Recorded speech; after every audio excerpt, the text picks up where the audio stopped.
अगर गुलाब का भी फूल मिले तो आप गुलाब का भी डाल। तरीके से हम चांद को भोग लगाने। एक दीपक हम यहाँ पर तुलसी माता के पास। नमस्ते फ्रेंड्स, मैं खुशबू मिश्रा स्वागत करती हूँ अपने चैनल खुशबू मिश्रा ब्लॉग में। कैसे हैं आप सब? मुझे कमेंट में ओम नमो भगवती वासुदेवाय ज़रूर लिखिएगा। और आज इस वीडियो में जानेंगे पूर्णिमा के दिन हमें क्या करना चाहिए, क्या नहीं करना चाहिए। पूर्णिमा के दिन हम चांद की पूजा कैसे करें, व्रत में क्या खाएं, बहुत सारी जानकारी आपको इस वीडियो में मिलेगी। इससे पहले अगर आपने मेरे चैनल को सब्सक्राइब नहीं किया है तो इसे सब्सक्राइब कर ले, बेल आइकन को ज़रूर प्रेस करें जिससे वीडियो की नोटिफिकेशन आप लोग के पास सबसे पहले पहुंचे। तो पूर्णिमा के दिन आप सूर्योदय से पहले उठे, स्नान कर ले। आपके बगल में नदी है, तालाब है तो वहाँ जाके स्नान कर सकती हैं, नहीं तो अपने नहाने के पानी में थोड़ा सा गंगाजल डाल के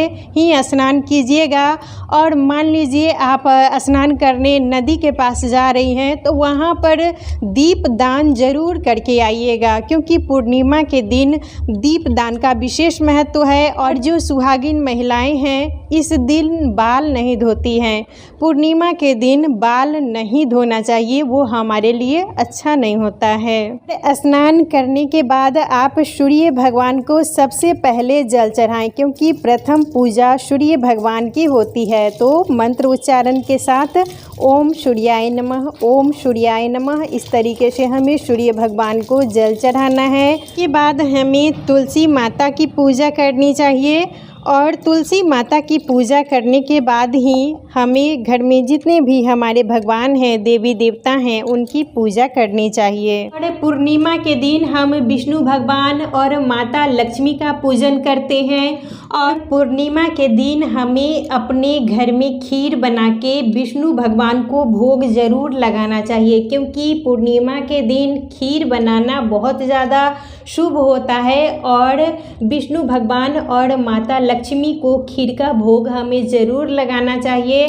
और इस दिन अगर हम खीर बनाते हैं तो कहा जाता है कि हमारा जो घर है वो भरा पूरा रहता है, घर में कोई भी दिक्कत नहीं होती है। तो इसीलिए उस दिन आप खीर ज़रूर बनाएं। और मान लीजिए आप खीर नहीं बना पा रही हैं तो आप उजली मिठाई भी मंगा के भगवान को भोग लगा सकती हैं। और जब भी हम विष्णु भगवान का भोग लगाएंगे तो उसमें हमें तुलसी का पत्ता ज़रूर डाल देना चाहिए, क्योंकि बिना तुलसी पत्ता का भगवान भोग कभी भी स्वीकार नहीं करते हैं। पूर्णिमा के दिन हमें पूरे घर में गंगाजल का छिड़काव ज़रूर करना चाहिए। अपने मुख्य दरवाज़ा पर भी हमें जल ज़रूर छिड़कना चाहिए। और हो सके तो हमें सूर्योदय से पहले ही घर में ये सब काम कर लेना है। और पूजा करने के बाद हमें अपना दहलीज पूजन ज़रूर करना चाहिए। जो लोग दहलीज पूजन करते हैं उन्हें अमावस्या के दिन और पूर्णिमा के दिन दहलीज पूजन ज़रूर करना चाहिए। हमें सबसे पहले जल का छींटा दे देंगे और उसके बाद हम दहलीज पूजन करेंगे। पूर्णिमा के दिन दहलीज पूजन हमें ज़रूर करना चाहिए। और पूर्णिमा के दिन हमें पीपल वृक्ष की पूजा ज़रूर करनी चाहिए, क्योंकि पूर्णिमा के दिन पीपल वृक्ष का विशेष महत्व है। और शाम के टाइम में हमें चंद्रदेव की पूजा ज़रूर करनी चाहिए। चांद की पूजा करने से हमारे जीवन में कोई भी मानसिक, शारीरिक, पारिवारिक अगर कष्ट होता है तो अगर हम चांद की पूजा करते हैं तो वो कष्ट धीरे धीरे खत्म होने लगता है। जब हमारा चंद्रमा मजबूत होता है तो हमारा मन मस्तिष्क शांत रहता है। इसीलिए शाम के टाइम में आप अर्घ्य जरूर दें। एक लोटा हमें जल ले लेना चाहिए और थोड़ा सा हम ये गाय का कच्चा दूध ले लेंगे। ये मिश्री है, ये हो गया अक्षत, फूल ले लेंगे। आप उजला फूल मिले तो ज़रूर लें, और मान लीजिए आपको उजला फूल नहीं मिलता है तो आप गुलाब का भी ले सकती हैं। और इस दिन हमें शाम के टाइम में चांद की पूजा ज़रूर करनी चाहिए। तो हम जल में ये दूध डाल देंगे, मिश्री है तो इस जल में मिश्री भी हम डाल देंगे। और ये अक्षत है तो हम अक्षत भी इसमें डाल देंगे।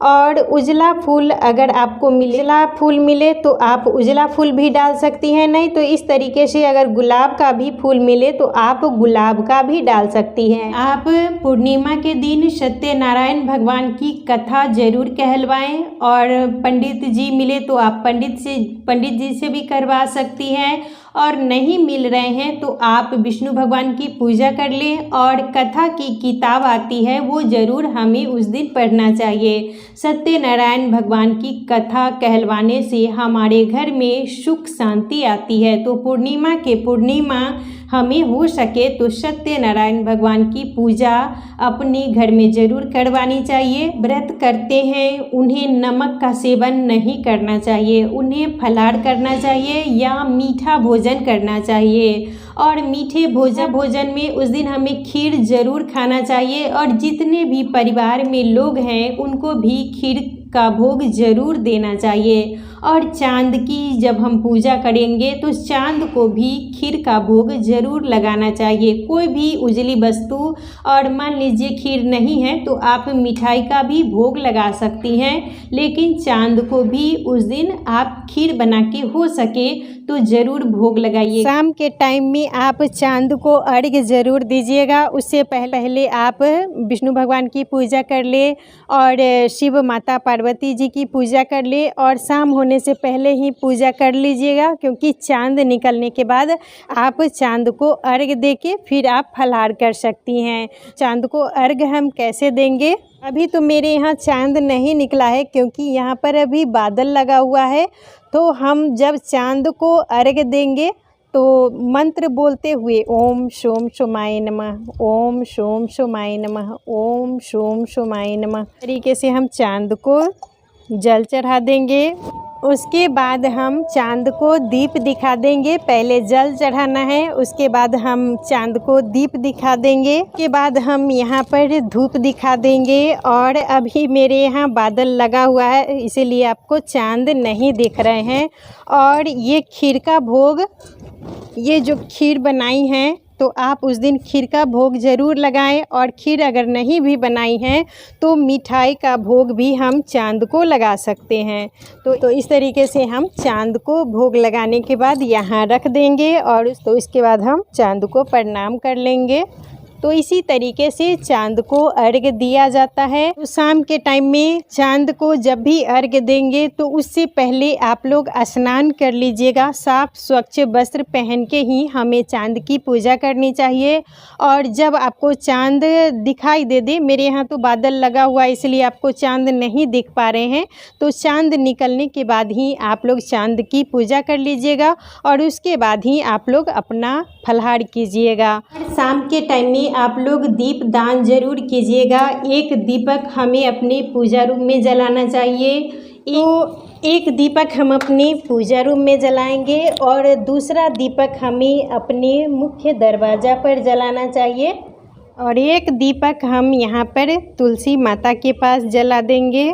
और एक दीपक आप पीपल वृक्ष में ज़रूर जलाइएगा। और पीपल वृक्ष में जब भी हम दीपक जलाएंगे तो सरसों के तेल का दीपक जलाना चाहिए। और आप शमी वृक्ष के पास भी, अगर शमी का पेड़ है आपके दरवाजे पर तो वहाँ भी जला सकती हैं। आंवले के पेड़ के पास भी जला सकती हैं। बेल का पेड़ अगर आपके दरवाजे पर है तो वहाँ पर ज़रूर जलाएं। पूर्णिमा के दिन हमें दान जरूर करना चाहिए। उजली वस्तु का दान करने का विशेष ज़्यादा महत्व है। तो आप आटा भी दान कर सकती हैं, चावल भी दान कर सकती हैं, और साथ में आप दाल, आलू, नमक ये सब भी दान कर सकती हैं। और मान लीजिए कोई अगर आपके इधर लेने वाला नहीं है, बहुत सारी जगह में होता है कि पंडित जी नहीं मिलते हैं, ब्राह्मण नहीं मिलते हैं, आप सिर्फ पैसा का भी दान कर सकती हैं। लेकिन दान उस दिन ज़रूर कीजिएगा। जो व्रत करते हैं उन्हें दान ज़रूर करना चाहिए, तभी उनको व्रत का संपूर्ण लाभ मिलता है। तो इस बात का आप लोग विशेष ध्यान दीजिएगा। पूर्णिमा के दिन हम आटा का भी दान कर सकते हैं, चावल भी दान कर सकते हैं, यानी उजली वस्तु का दान हमें करना चाहिए। और साथ में आप आलू, दाल, नमक ये सब भी देना चाहती हैं तो आप दे सकती हैं। और कुछ पैसा भी हमें ज़रूर इसमें रख के देना चाहिए। और मान लीजिए आपके इधर अगर कोई लेने वाला नहीं है तो सिर्फ आप पैसा का भी दान कर सकती हैं। पूर्णिमा के दिन हमें इन्हीं सब नियमों का पालन करना चाहिए और सूर्योदय से पहले आप उस दिन ज़रूर उठें। ब्रह्म मुहूर्त में उठ के स्नान करना, दान करना, ये सब का बहुत ज़्यादा ही महत्व है। तो आशा करती हूँ, उम्मीद करती हूँ इस वीडियो से आपको बहुत सारी जानकारी मिली होगी। वीडियो अच्छा लगे तो इसे आप लोग लाइक ज़रूर कीजिएगा, मेरे चैनल को सब्सक्राइब कीजिएगा। फिर मिलूँगी एक नए वीडियो में, तब तक के लिए नमस्कार।